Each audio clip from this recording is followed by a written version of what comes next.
Hey guys, welcome back. And if you're new, welcome. My name is Vanessa. Let's get started. As you can tell by the title, this is what to do on your next date. Try hotel restaurants. Restaurants and hotels, they are the best. Secret hidden gems. Ambiance beautiful. Like they are full vibe. Try different times.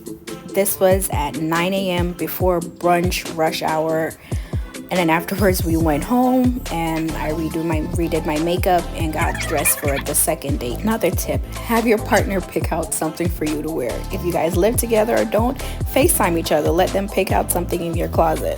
The time is now 4 p.m. after brunch hours, and they were hating. They turned the light off on us while taking pictures in the lobby. They later apologized. They were just trying to dim the lights for cocktail hours, which turned out perfectly. The bar inside, amazing. Again, this is inside a hotel. You don't have to stay at the hotel to get full service at the restaurants. Turned out this was a high-rise condominium with full bar service, full restaurants. These people got money. This is like a hotel vibe.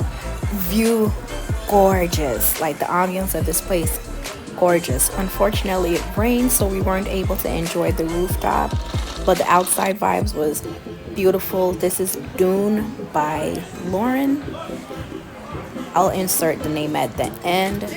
If you're in Fort Lauderdale, I definitely recommend. This place is gorgeous. Again, it is a condominium, but it's welcome to anyone. Remember I said try something different to eat? Stop getting the same chicken, salmon, calamari. Try something different. Like, I love sushi, and this is a sushi restaurant.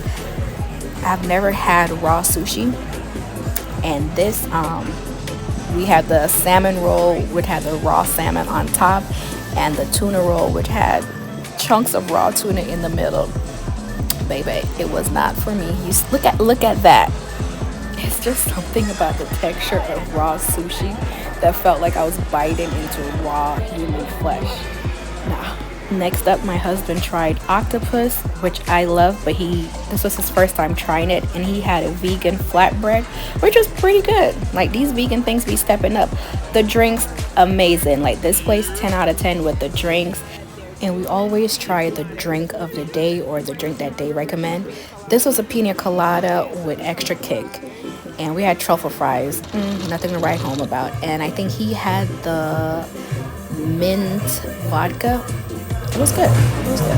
That's me feeling myself. Also, most of these lobbies, beautiful aesthetics. So you could always come in, take your pictures after your meal or before your meal when you know you're still looking nice. That's why they turned the lights off on us. We were being ratchet. Anyways, this is not someplace new for us, but I definitely recommend it. It's called Rock Bar, Fort Lauderdale Beach. Gotta try it. Beautiful ambiance outside. They got the hookah. Even if it's someplace that you frequent, try something new there. Try something new on the menu. We tried a different flavor of hookah. We always get like mint and something else, but this time it was like passion fruit mango. It was good. This was around 7:30, 8 p.m. I had the strawberry and pina colada mix. We got hungry afterwards, so we went to the Conrad Hotel to try this. Sushi ice cream was amazing. Definitely something new. We tried the raw octopus, and then we had some spicy tuna on the fried rice. Rock Bar had food, but we honestly tried everything on their menu, so we decided to check out the Conrad. Again, this was a short video, and if you like, please give this video a thumbs up. Don't forget to comment and subscribe. Bye!